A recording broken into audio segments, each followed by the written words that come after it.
All right. Hey, everybody. Thanks for joining us for Moving Beyond the Coronavirus Economy series. I am Tom DuFore, your host for today, and I am the CEO of Big Sky Franchise Team. If this is your first time tuning in, we help companies franchise their business and expand their company through franchising.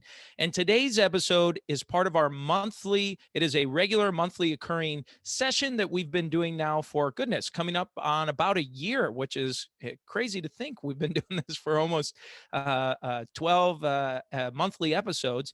And today's episode will be no different. So if this is your first time joining us as you're tuning in, we have some exciting things in coming up for discussion. We're going to cover some of the normal topics that we talk about on the program here, but just some things for us to talk through, go over, and share about what's happening from a macro perspective in terms of just the economy at large, and then what also is happening in terms of just the franchise world. What's happening? What's new?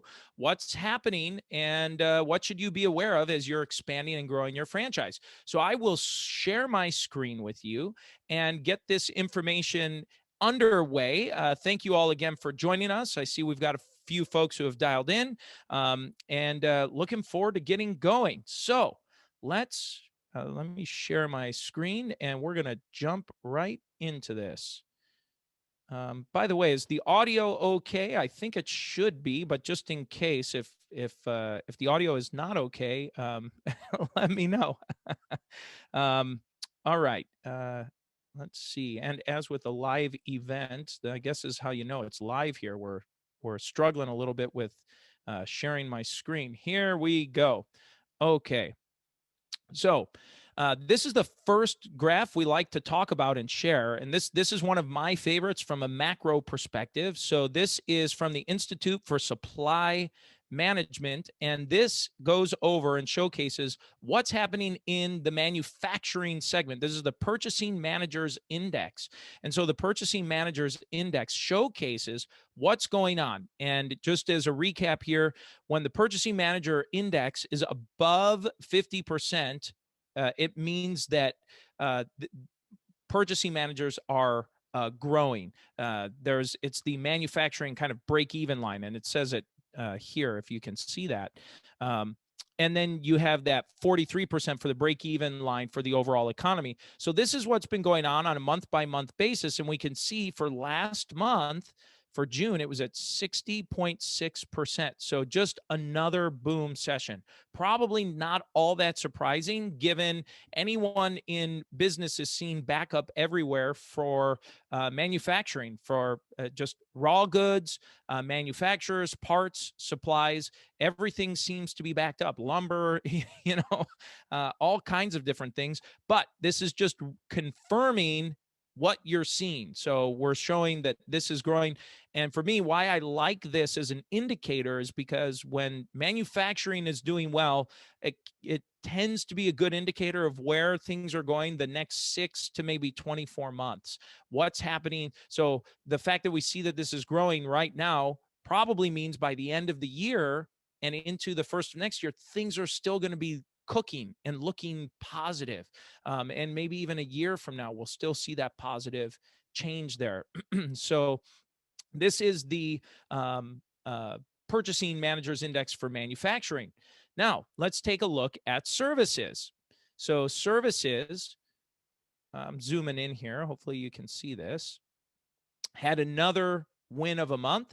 And so it says in June, services Purchasing Managers Index registered at 60.1%. It was a drop from 3.9% decrease in May, which was 64.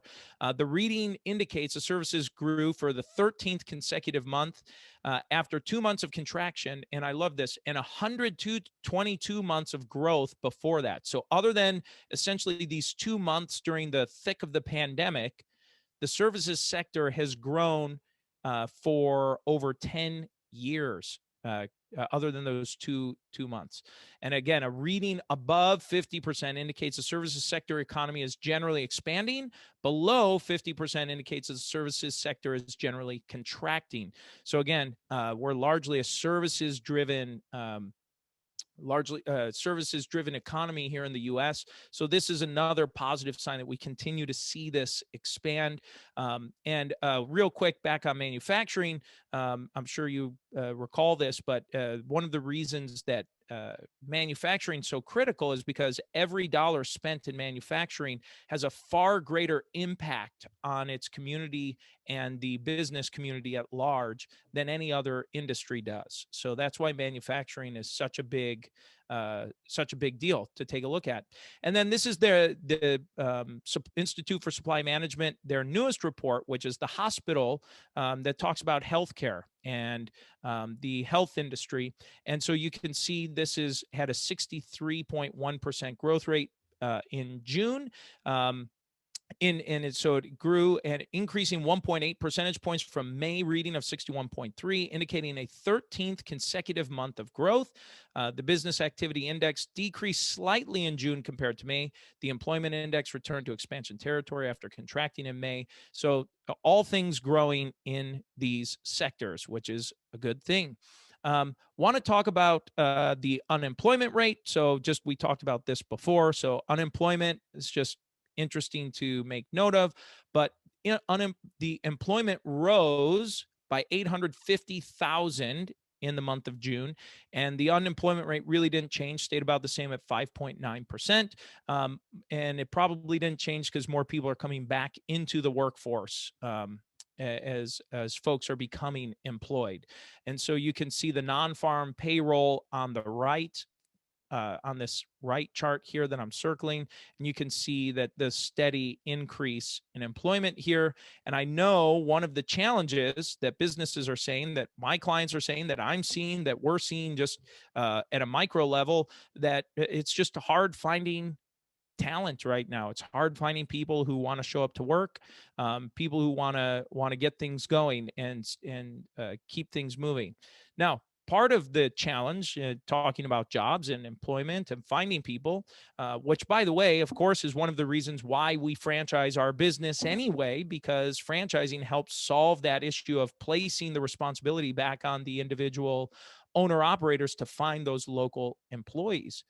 However, doesn't mean it's still not a challenge that you need to be able to support your franchisees with. Or if you are someone in the space of franchise sales, it's something you need to be prepared to be talking about with your franchise candidates. So this is one thing just to be aware of. So if you're not talking about this with franchise candidates, it's probably on their mind and something worthwhile bringing up to discuss and talk about. Say, hey, I know that you've probably been seeing news about it's hard to find people right now. Well, let's talk about why that's happening right now.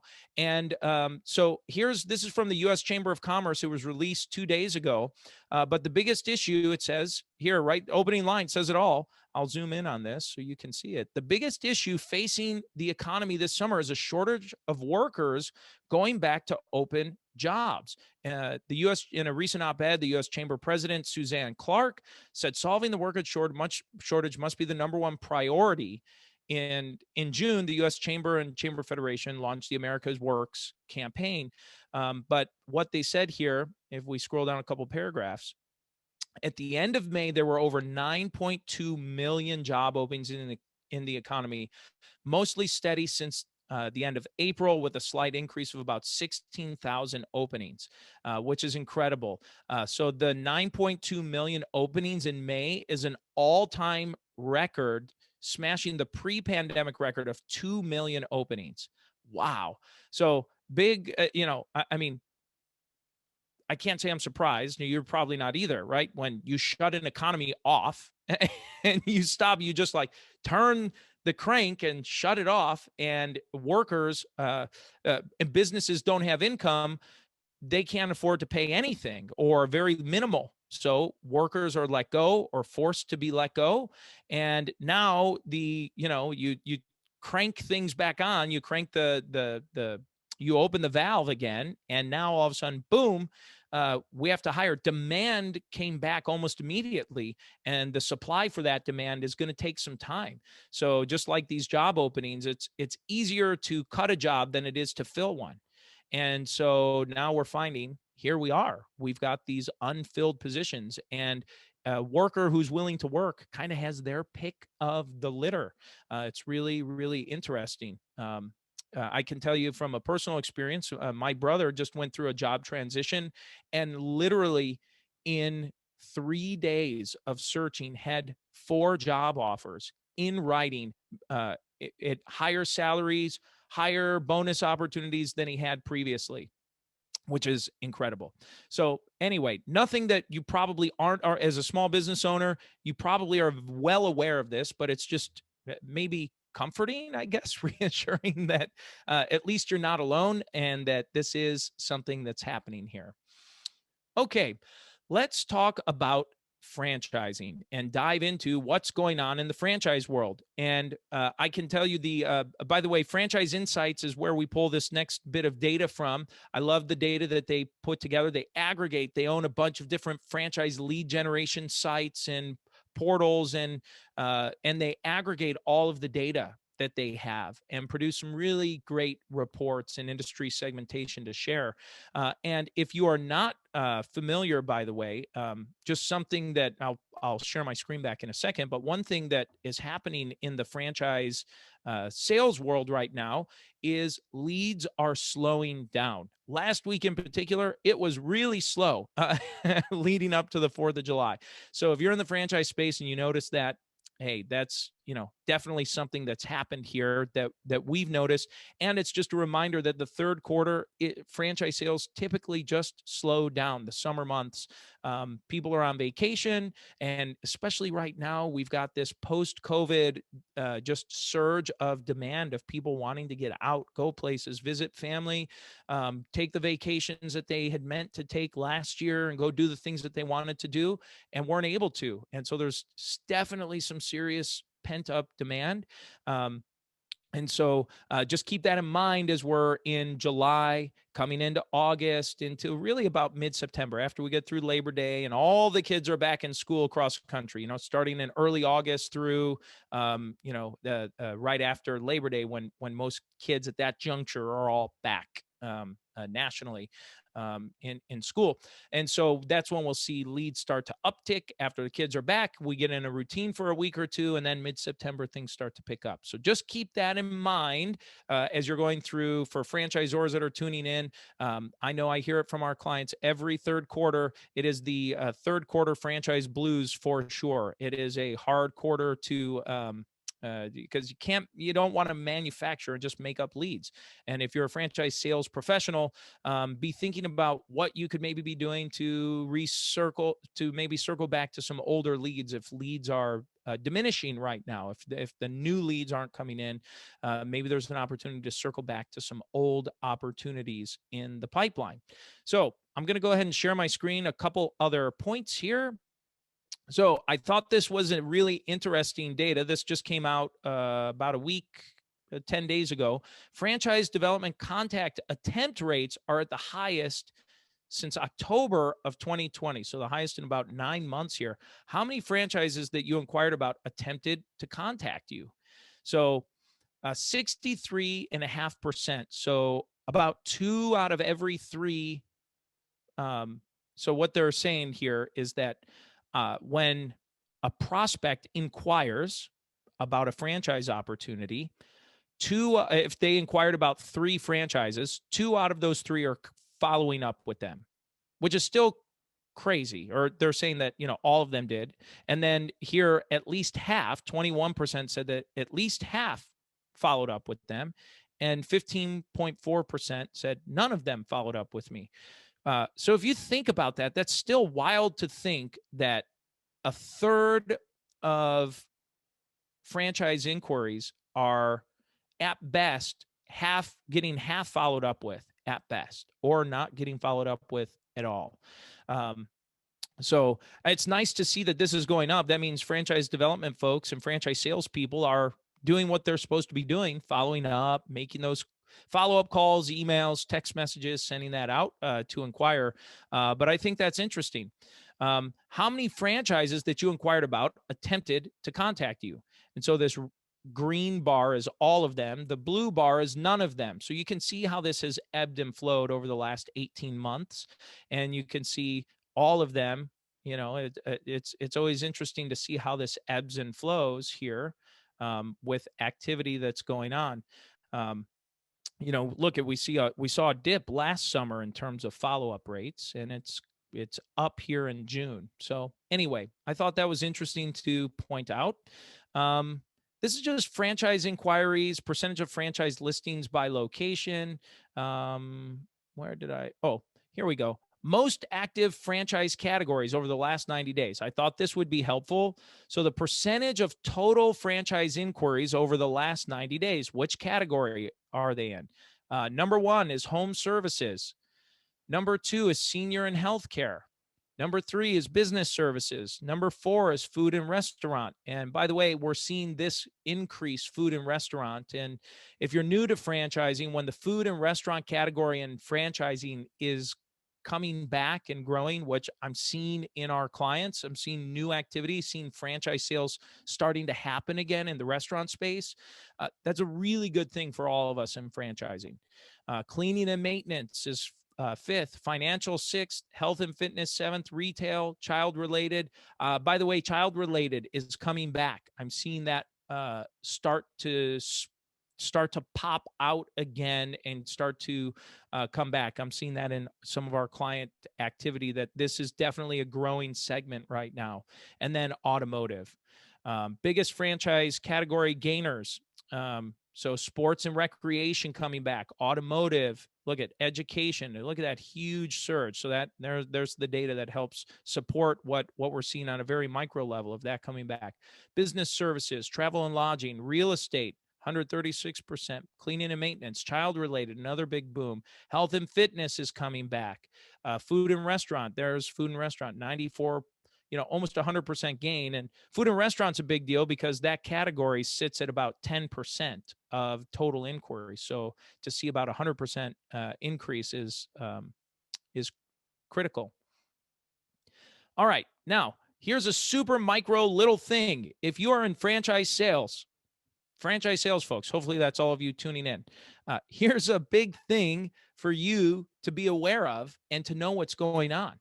Okay. Apple, which has I believe the largest share of phones still, I might be off on that. I got to double check that, but let's just say a huge percentage of cell phone users use Apple. An Apple call silencing feature underscores importance of first touch channel. So check this out. So this silence unknown callers feature has been around in Apple since September of 2019, so almost 2 years. But with the April 26th release of the iOS 14.5 featured prompts to set it up when viewing the, quote, recent, unquote, call list as seen in the graphic above.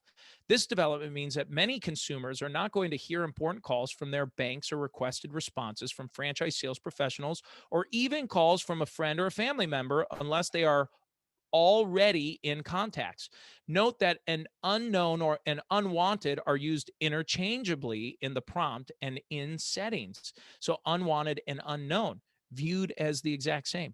So what does that mean? What to do about it, right? So they help answer that for us. So calls are such a nuisance. There are probably no doubt that Apple and Google will offer and improve features like these, and consumers will adopt to them. To ensure that your message gets through, always email and or text before calling to initiate a scheduled contact. Once the prospect puts you into contacts or places an outbound call to you, your calls will ring through. So what does that mean? Well, what that means to you is that for new leads coming in, if you're reaching out to them, you may want to send them a text message to say, hey, I got your lead. Hey, thanks for inquiring about our franchise opportunity. By the way, here's my contact. Please add me to your contacts. Send them your V card or your contact card through a text message and ask them to add you into their contacts. So that way, then you will pop up as someone in their contacts.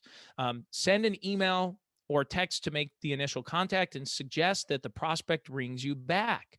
So further, prospects are likely to want to set up a more convenient time or acquire some more general knowledge about your franchise before calling you to take your call. In June 2021 survey of franchise prospects, over 49% are either unlikely or very unlikely to accept a phone call. Half. That's basically half. One out of every two leads are unlikely to accept your phone call from a franchise with which they have not first engaged in an email or a text. Okay, that's down from 57% in February, but still remains at about half of your prospects. And another 26.5% are unsure. So that means half of the prospects aren't going to respond, and a quarter of them are not sure if they're going to respond. So, what does that tell me? What does that mean you might want to be doing? Send that email, send that text message for that warm introduction, for kind of the get to know you. Number two, make sure you have a very warm and friendly voicemail. I think people do listen to voicemails, even if they're not going to answer the phone to talk to you. So, what is your voicemail saying? Do you sound like an automated robot, or are you trying to make a connection to this person? And remember, you're calling a person. I'd make sure you're leaving that voicemail to answer that. I know my wife falls in that bucket. She doesn't answer the phone for anybody. Now, probably like many folks who do business in professional services or are in sales or marketing, they answer their phone because you never know if that's a client calling you. So anyway, some food for thought on this. And oh yeah, that's I think that's it for today. All right, so I'm going to open things up for some Q&A here. For those of you that are still on the line and hung with us through the whole thing, thanks for being here. Let's go ahead and open this up. You can raise your hand. Just ask to unmute, type in the chat box. I'm happy to answer any questions before we close things out for the day.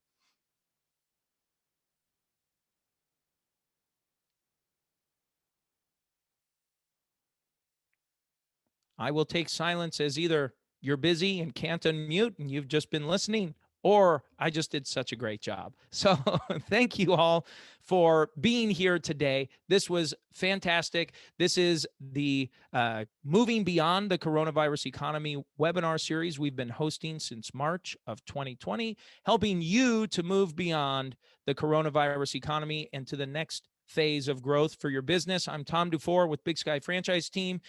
Thank you for being here.